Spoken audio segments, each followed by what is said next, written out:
In the Buddhist teachings, there's a phrase that has caught my attention over the years. It's practicing in accordance with the Dharma. Practicing in accordance with the Dharma. It's used quite a bit by the Buddha in the teachings, actually. It's not just a kind of a one-time thing that he says in one little place. He uses it fairly frequently and something that he brings out in his talks. One way that the Buddha talked about it is that practicing in accordance with the Dharma is one of the key factors that supports us to wake up. So it's a kind of a key one. And a bit more poetically, the Buddha said that people who practice in accordance with the Dharma beautify the sangha. How about that? They beautify the sangha. So today I wanted to explore this a bit, this phrase. The Pali for it is Dhamma nu Dhamma patipanno, practicing in accordance with the Dharma. So I think there are several different dimensions to what this can mean. And some of that variation has to do with the range of meaning of the word Dharma itself, which is a vast term that can cover a lot of territory. The word itself covers different domains, and in addition, there's said to be about a half dozen qualities of the Dharma, which is not the focus, but they'll sort of come in as we're talking about it. So the Dharma can be the teachings of the Buddha. This is a Dharma talk, and we're focusing on the Buddha's teachings. And so here, maybe being in accordance could mean something like following the instructions. So we're not just getting information in a Dharma talk from a teacher. That might be part of it. There are explanations, there are descriptions, but there are also instructions, among other things that we can do or perspectives that we can take that will help us move toward freedom from suffering. You may have gotten instructions at some point on mindfulness of breathing or on mindfulness of emotions or mind states. Mindfulness of aversion, for example. So maybe you were told to feel the aversion in the body, or to name it. Recognize that aversion has come into the mind and name it in order to create a little gap before we just act on the aversion. So these are examples of instructions that we get for how to live with our body and mind and world in a way that's relatively free. And if we're doing those instructions, when a strong emotion like aversion comes up, then we could say that we're practicing in accordance with the Dharma, within what the Buddha taught. I wanted to offer this story that's found in Gill's book, A Monastery Within. Identical twin sisters found their way to the monastery. At first, it was very difficult to distinguish one from the other, and the monks and nuns often confused them. Not only did they look the same, but they also had the same mannerisms, identical ways of talking, and as nuns, they wore the same robes. In addition, they both had extremely aversive personalities. They were astute observers who seemed always to see what was wrong. But after some months, marked differences began to appear between them. They remained as aversive as ever. However, one sister became more and more dour and discouraged. The other became increasingly happy. Soon enough, the first sister left the monastic life, though this did nothing to improve her dark state. The second sister went on to become the guest master, and many of the monastery guests remarked how her happiness was contagious. The first sister directed her aversion outwardly. When she suffered, all she could see was what was wrong with the world. The second sister looked inward when she suffered. She focused on being averse to her aversion and toward whatever clinging created it. The first sister was crushed by her aversion. The second was liberated by hers. So we get these instructions, and it's consequential whether we follow them or not. So it's interesting to observe in ourselves, whether that we maybe don't always follow the instructions, do we? I mean, sometimes we just forget, of course, or it happens too quickly and we didn't have a chance. But there are other things, we can start to see with the mindfulness practice that things get in the way of our actually doing these instructions. It's normal that there's some challenge for us, because not all of us is on board with this process of waking up, right? Our doubt is not on board. Our ignorance is not on board. So when we run into those things, they can sometimes get in the way. Maybe there's fear. Maybe there's ego. I want to do it my way. Why should I listen to the teacher? The mind is very tricky. When it's putting up doubt or resistance, we literally might not hear the instructions accurately. Some people worry a lot about whether they're doing it right in practice. So I want to address that directly. I want to name that at least, is that this phrase, in accordance with the Dharma, I hope that the word accordance maybe feels a little bit more accommodating than the idea of doing it right. There's a little aversion in whether I'm doing it right or not. So maybe we could ask something like, are we in harmony with what the Buddha offered? So if you're someone who is frequently concerned about whether or not you are doing it right, maybe you could ask instead, am I in harmony with what I understand of the teachings?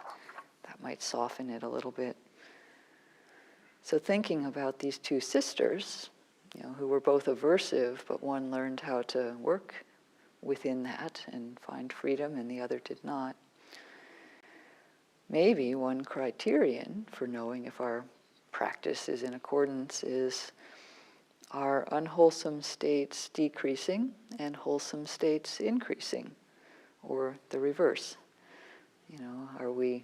Are we actually becoming happier or freer in some way? And we don't have to check moment to moment to moment, because there are times where we have a period of some dukkha or some dryness in the practice. But in a long-term sequence, are we generally decreasing our unwholesome states and increasing the wholesome ones? And remember that mindfulness is wholesome, so that helps.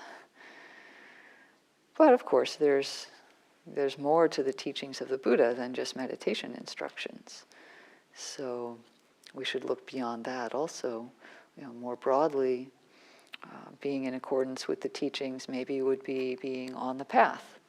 Are we doing the steps of the Eightfold Path in our life?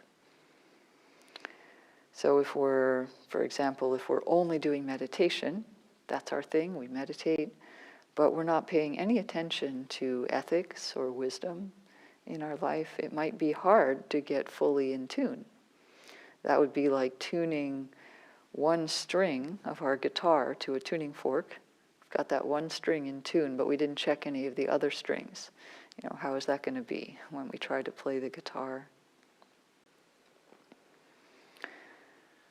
So when we're bringing all the qualities of the path into accord together, then we could say that the path is unfolding.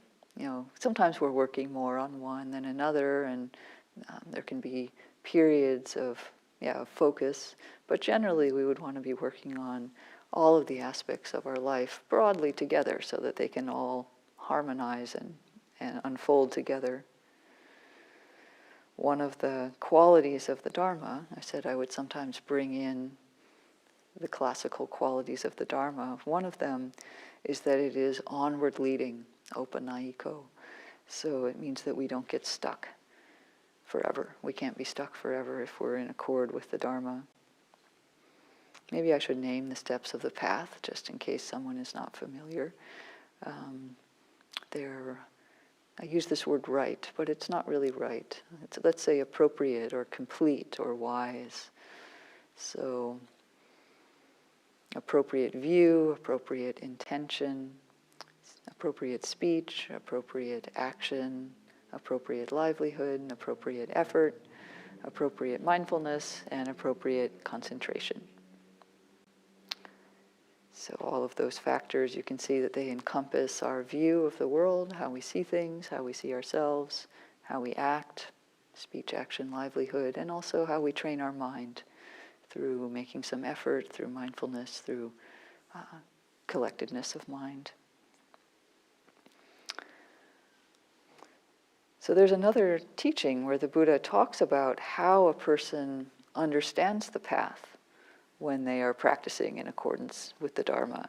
How do they frame it in their mind if they're practicing in accordance? And in general, what this teaching says is that people like that understand two things overall.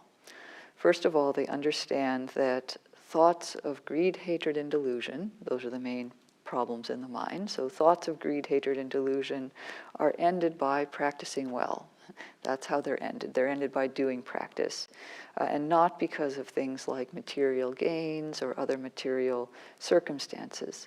So the result of this is that they're very careful about not extolling themselves and disparaging others. You know, let's say you practice for a while and, I don't know, you become a teacher, you become a mindfulness teacher. But you don't say, oh, this makes me so great. You know, instead there's an understanding, no, what is helping my mind to purify or improve or get more in alignment is because I'm practicing. And so one focuses on just continuing the practice. And then second, which is kind of a more specialized part of the first, is that even when a person experiences what are considered attainments or important things on the path, like, I don't know, cultivating deep concentration or going on a long retreat or having an insight of some kind, even then they understand that identifying with those things is not part of the path. So once again, it's always just continuing to focus on the practice is the sign of being in accordance with the Dharma. So this is how we think about our path, think about our practice if we're practicing in accordance with the Dharma. We're not measuring our success or comparing ourselves with others. So another meaning of Dharma, it's related to the teachings of the Buddha, but another meaning of Dharma is simply nature, or how things work. You know, how do things work? So as we practice with our own particular experience, who else's experience are going to practice with? So we sit down, we feel our body and its various aches and pains and challenges. We have our mind and we have our memories that come up and the emotions and what it is that we're trying to figure out in our life right now. All of those things are part of our, what we can be mindful of in our experience. That's what we do. And yet, as we watch just these specific things about us, we start to see patterns, and we start to eventually see into more universal characteristics, as we would say. So we watch our own mind, but we're learning about how the mind works for everyone. You know, everyone has dukkha, and everyone has clinging, unless we're totally free. So we start to see these more foundational or fundamental things that are going on, and our particular experience are just examples of those. So we come to have our own experience with foundational Dharma principles, like the Four Noble Truths, or like dependent co-arising, things occur because of conditions. We start to actually see that in our experience, or just generally, you know, how it is for humans. And a big aspect of that is seeing impermanence. For example, that's one thing that we often emphasize here, is noticing that things change and they come and they go, arise and pass. It's very hard to find something that's been constant for our whole life. So there's a famous phrase that people say when they have deep insight into impermanence. All that is of the nature to arise is of the nature to pass away.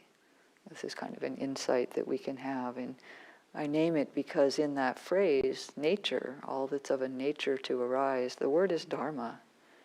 Everything that is of the Dharma to arise is of the Dharma to pass away. That's how it is. So then we start to get into, when we start to see how these teachings of the Buddha are actually applying in our own experience, they're true for us, we start to have maybe a kind of a felt sense of the Dharma, a felt sense of accordance. Does this make sense? Like kind of a feeling of alignment or attunement in the body. And this relates to some of the other qualities of the Dharma. It's said to be visible here and now, sanditiko. So the Dharma is something that we can see right here. I walked into the room and I was in a lousy mood and I noticed the tear in the carpet. There isn't a tear in the carpet here, but suppose that, and then we see in our mind, oh, when I'm in a bad mood, I tend to see what's wrong with a place. We see it operating right there in our mind. Whereas, if I'd been feeling happy about the spring flowers I just saw, maybe what I notice is the happy faces of the people coming in. So we start to see how the conditions are flowing along, they're changing, they're impacting my experience. The Dharma is also said to be timeless, akaliko, or immediate, another translation, in the way that natural laws, always work. They're kind of there all the time in the background. So we start to see that aspect of the Dharma. The word accord is related to words like concord or discord. It's something like being in tune, musically, consonant. We could also say not dissonant. So there's a way that this is really true, viscerally. Sometimes we touch into it first in meditation. We're sitting and, there's challenging things happening in the mind, but we start to kind of orient ourselves toward, could I align with this somehow? Could my body be physically aligned? Could my mind be aligned? So we start to feel into the Dharma, and that takes us deeper than just knowing it cognitively or thinking about it. If we really understand that things are impermanent, we'll have a different relationship to things in our life. It doesn't make so much sense to cling when we see how all of experience is changing. So to be in accordance with the Dharma, when we see into these foundational principles, helps us get lighter and lighter in our life. Nonetheless, it's still possible to be a little bit off. So I want to name ways that we can also, feel a bit if we're getting out of accordance. Number one is that we can get conceptual. We think about whether or not there's a rule or a principle, something I heard in a talk that I should be applying right now. And often it's skillful to start with that. For example, we learn the 5 precepts as the kind of ethical basis for life as a layperson. And so we might think about those and consider whether or not we're applying that principle correctly. But eventually, connecting with the Dharma is not meant to be so conceptual. It's not meant to be something that we think about quite so consciously. Just as an example, if we are applying the precepts really as rules that we may have learned and are trying to apply, we will eventually start to run into a lot of uncertainty. We can start to run into uncertainty. For example, we might know that one of the precepts says that we should not lie. We should not, we should not say knowingly what we know is to be false. Clear enough. It's a rule. So then what about a trivial lie in order to make someone feel happy or comfortable? If we have a rule of always stating the exact factual truth, but we also have a value of caring for our friends, what about that moment, that classic moment when they say, "Do you like my sweater?" And you don't. It can be a real moment of uncertainty for if we have a rule system in conflict with our care for this person. So practice in accordance cannot only mean following conceptual principles. It's more flexible than that. It's not so rigid. If you're wondering what the answer is, there isn't one clear answer for how to move through that moment. But if we are attuned, in accordance with the Dharma, we can find something to say somehow that navigates that. Another way that we can get a little bit off is actually, the felt sense, which I pointed to second. It's closer, it's more flexible, but even the felt sense can be a little bit off. And that can happen when we get focused on one particular feeling. So again, an example. Suppose we have an experience where we're feeling tightness in our chest. You've gotten attuned to the body, you're going through the world with mindfulness, and you feel that you've gotten a little bit tight in the heart area. And as you're mindful of that, the tightness melts away, and you feel your heart open. It's a beautiful experience when something like that happens.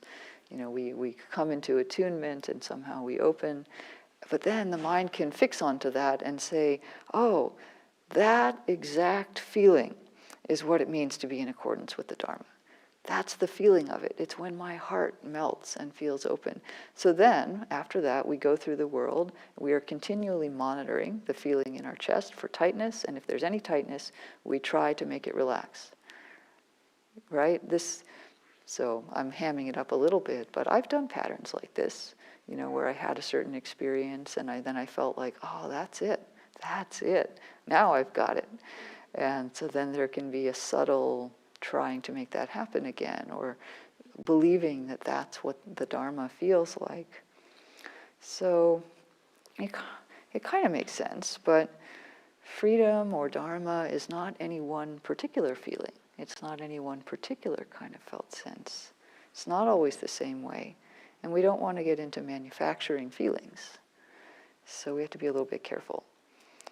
So we can get off by bringing in too many theories and too many ideas, or by getting attached to a certain kind of feeling or a certain kind of emotion. So maybe a good image then, we're painting a bigger picture now, how do we consider this idea then of accordance with the Dharma? Maybe a good image is to see in terms of a process of attunement, kind of a dynamic balance, like the way riding a bicycle is a dynamic balance. If you're riding a bike, you're almost always falling over in some direction, but you're always pulling yourself back toward being in alignment, always moving toward balance. So, we have a gradual practice. We're finding our way toward more and more accordance with the Dharma, but we don't always get it right. We definitely don't always get it right. And even if we do get it right for a little while, then the conditions change and things are off balance slightly. And so maybe we think more about moving toward balance instead of getting to balance and staying there. There's very little where we're just, set it and forget it in the Dharma. So I feel like as we discover what practicing in accordance with the Dharma means and what it means for us, it will take us toward the maturing of both our thought and our emotion. So when our thought maybe originally was very conceptual and a little bit rigid, we sort of move toward being more flexible in how we think and having more intuition, the sort of the mature form of the cognitive mind. And similarly, our emotional heart, I don't know that they're so separate, but let's pretend for a moment. Maybe we start out with a lot of reactivity and difficult experiences, and then over time that smooths out a little bit, and we move toward qualities like compassion or goodwill, or ways of understanding relationship that are part of some larger whole, kind of a maturing of the emotional side also. We might still be aversive, like that one of the sisters, have a critical mind that can see the challenges with things, but we move toward using that well, and we have more and more happiness, like she did. Or we might always have kind of a sensual orientation. Maybe you're that type, but that can move into metta, for example.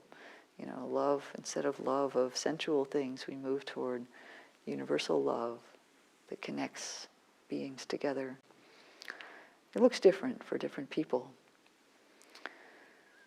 So this maturing process can take some turns also. Often we can reach a new level of accordance when we give up or surrender. Have any of you seen this in your practice? Things can't change and they're sort of stuck or dry. And we're putting in effort, and we do have to put in effort in order to engage. But at some point, what's most fruitful is to give up, to let go. Sometimes it's about us doing something in order to practice. If we don't do anything, I would guess that we will continue to keep suffering. If you just sit on your couch waiting to awaken, probably will end up just continuing to suffer. But there are also times when we're getting in our own way, in a sense, or our view, our way of seeing things is itself limiting. And we sort of grapple with that, and at some point, it's the stepping back that helps for the Dharma to lead us onward. So then a question for us is, can we learn to trust in the unfolding of our own specific experience? Can we learn to trust the flow of the Dharma? And it might not look how we think, this accordance. I want to tell a story now of it's a true story, of an Irish Trappist monk, so a Catholic monk, who his story of his experience was Zen meditation.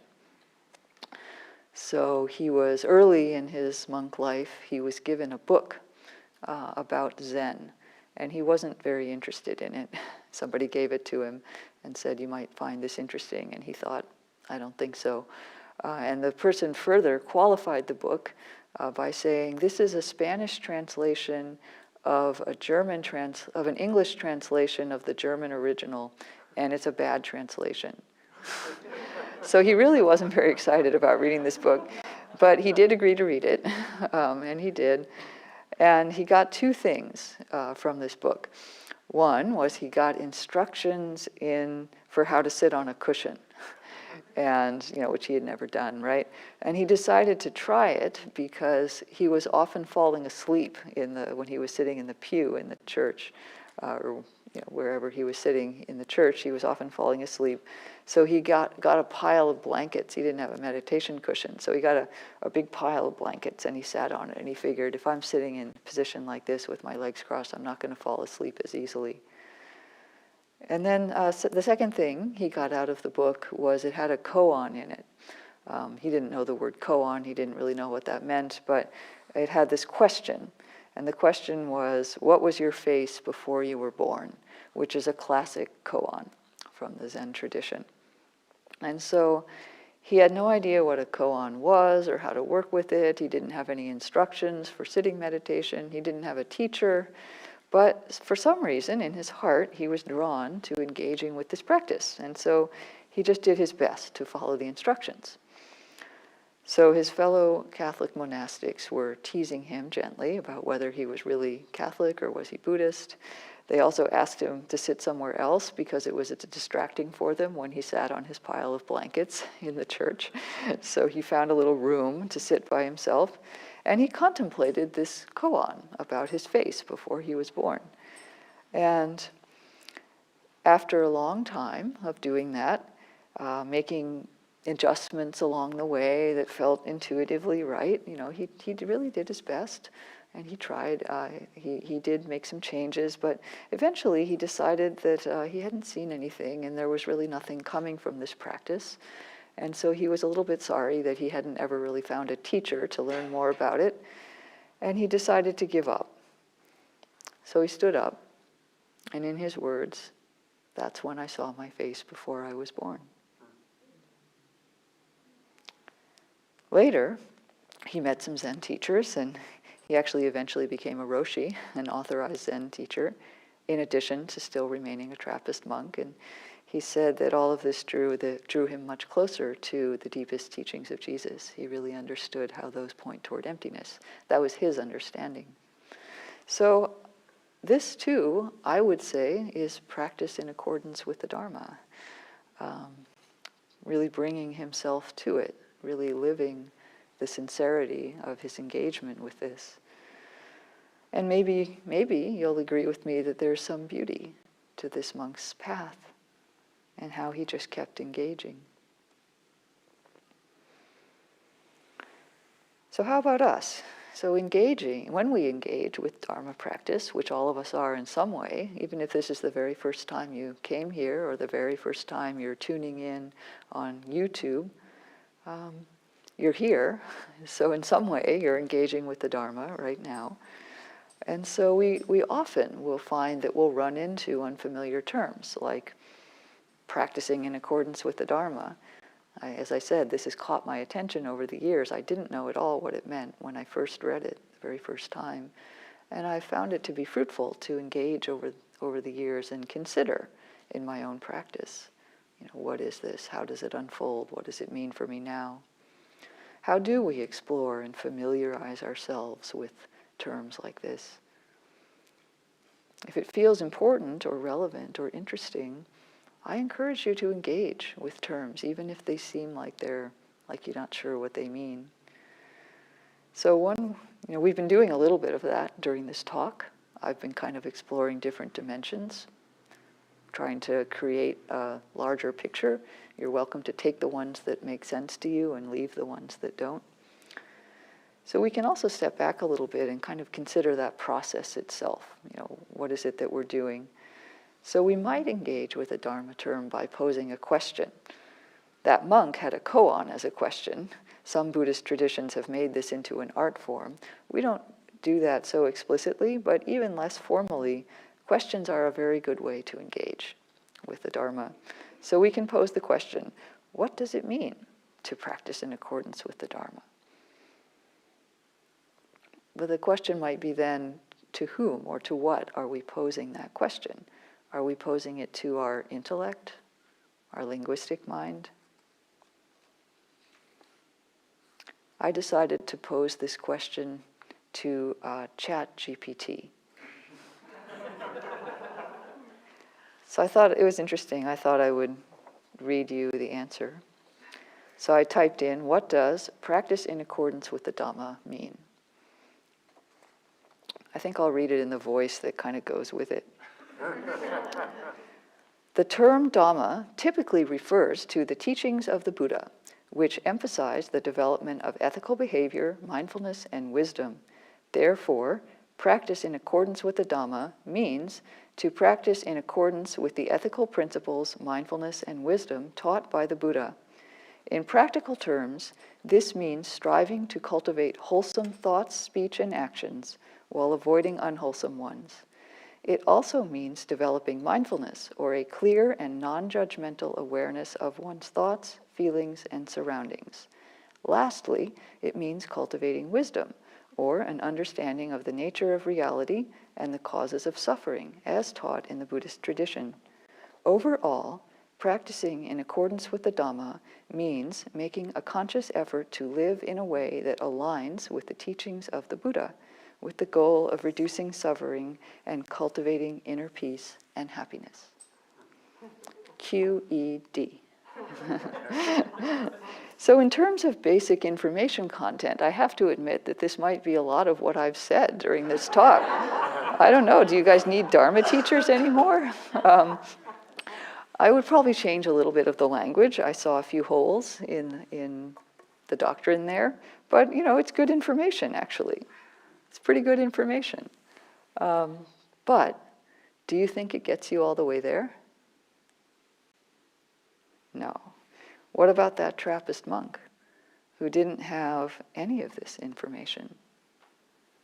He had no books, he had no teacher, he had no ChatGPT, but he did sit on a pile of blankets and sincerely apply his mind until his heart opened.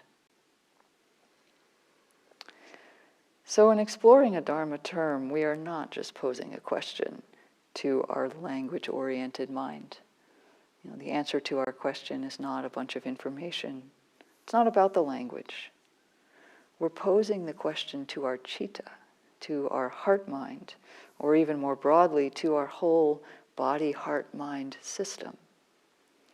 that means that we can use the whole body, heart, mind system to resonate with that question. A friend of mine, I think, said it nicely. She said, accordance is multidimensional. Mind, heart, and body are all used to connect to wisdom and knowing in this moment, knowing right now, such that practice is in accord. Another of the qualities of the Dharma is that it is inviting us to come and see, ehipassiko. In particular, note that the body is involved. We can consider the Dharma or drop in a question and then feel the energetic ripples in our body. That's it. No need to cognize what's going on, create a story, figure it out. So to do this kind of full engagement with a Dharma term or question is kind of like living it. To live the question. I'm borrowing that phrase. There's another phrase that we could ask, what is live the question? It actually comes from the Western tradition. It's from a work called Letters to a Young Poet by Rainer Maria Rilke. This is a fairly oft-quoted segment. Have patience with everything that remains unsolved in your heart. Try to love the questions themselves, like locked rooms and like books written in a foreign language. Do not now look for the answers. They cannot now be given to you because you could not live them. It is a question of experiencing everything. At present, you need to live the question, and perhaps you will gradually, without even noticing it, find yourself experiencing the answer. So to live the question of what it means to practice in accordance with the Dharma is to take that question into daily life, into relationship, into work, into community life, deep into your heart while sitting on the cushion, all of those. It takes some trust and confidence to listen carefully to that question that you've posed with your whole mind, body, heart, and then actually go into it, to actually go with it, to actually change things in your life in order to live by that question. This is your life. It matters. It matters what you do. So maybe you have some sense now of what it means to say that somebody who is practicing in accordance with the Dharma beautifies the sangha. The Buddha loved to see people engaging with the teachings and really seeing how they play out in their own life. And he created an environment where people could do that. They could give themselves fully to the teachings. So I've been here with the IMC community for a long time. And I can say that it's quite a good place for practicing in accordance with the Dharma. It's a place where people can try out different ways of being, where they can feel some harmony, and yet enough security to be daring with how they are. And there's support all along the path for engaging with our ethics, our mental training, our wisdom. All of that is here. And I think we see that beauty among us today. And we can even extend it out into the folks on YouTube who are joining us. We can see how far across the world the beauty is spreading. So thank you all for your beauty and your engagement with the Dharma.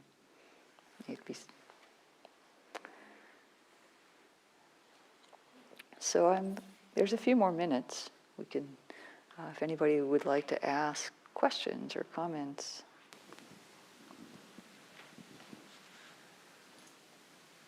Yes, here. Why don't you wait for the microphone? Thank you. I was just wondering what the sangha is. The sangha, what is it? Wow, there's a whole other explanation that we could do. Yeah, I did use that term without defining it. Thank you. Probably other people want to know too. So, sangha is the Pali word for the community.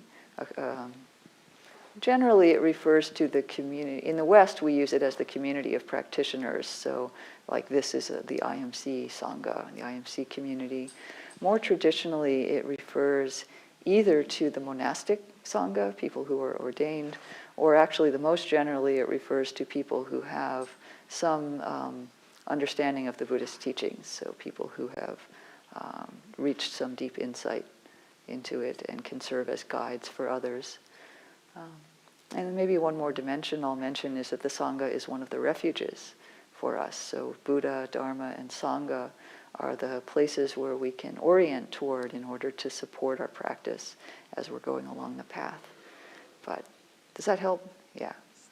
Thank you for asking the question.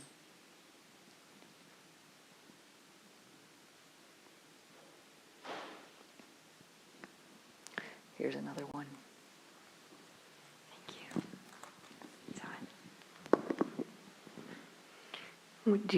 Could you share the name of the Trappist monk? Did he write anything? Oh, it's a good question. I didn't write his name down. I found a video where he spoke about this in a Buddhist Christian conference, and I didn't catch his name, so I'm sorry for that. But it was a recent video, and he was right there speaking it, so I'm sure he is alive. Well, I'm not sure, but as of when he made the video.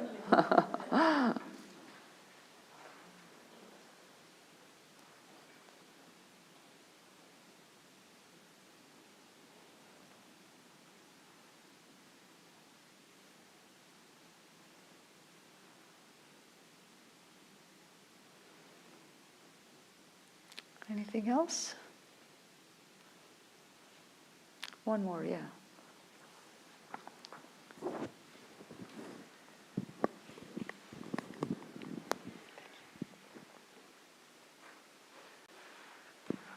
You talked about the twin nuns and how they were both aversive, and then one was no longer as aversive, or actually followed the Dharma.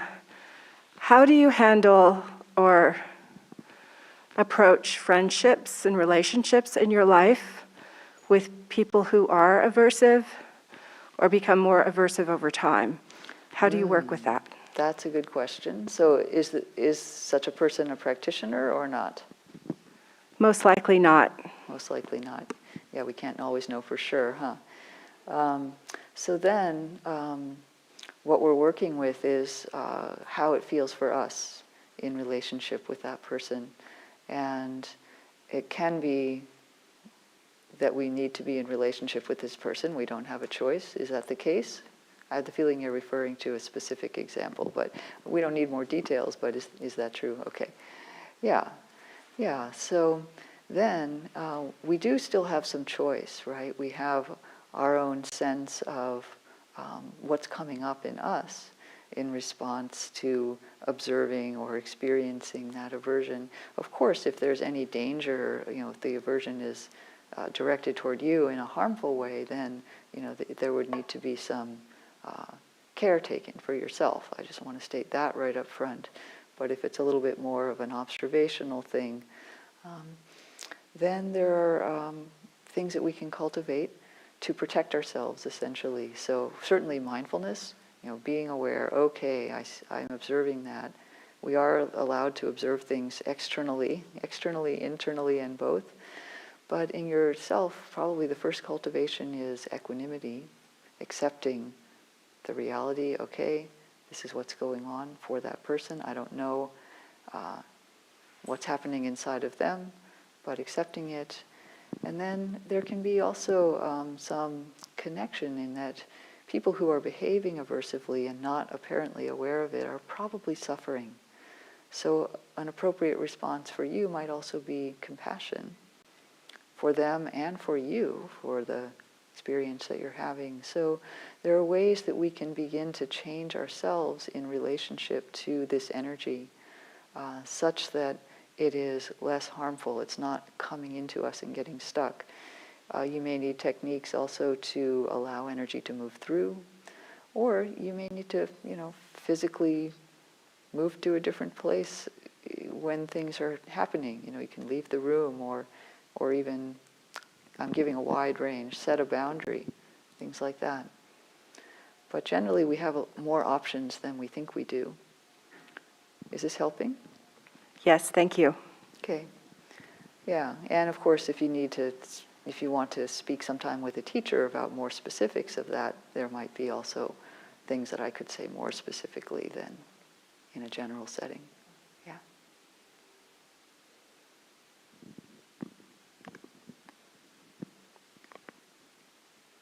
Oh, looks like we're at the time, so thank you everyone. It's been a delight.